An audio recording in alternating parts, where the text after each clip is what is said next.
We've had pretty good interactions with the FDA. I think that is witnessed by the fact that we worked with them on a very novel trial design, actually a first in my 33-year tenure in this industry. And as you may know, we worked with the Oncology Center of Excellence.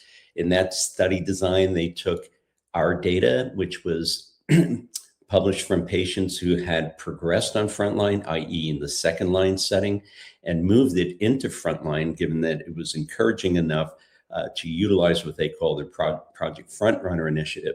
So instead of being a second line therapy, we're now being tested as a first line therapy. And in addition, this trial is unique because when one seeks accelerated approval, i.e. the overall response rate endpoint, typically that requirement is then to have a confirmatory study that would usually use overall survival as the clinically beneficial endpoint. We're not required to do that. The uniqueness of this trial that we worked with the FDA was to have an accelerated approval endpoint for accelerated approval, i.e. response rate, and not having potentially a requirement for a confirmatory trial, because the key secondary endpoint in the study is progression-free survival.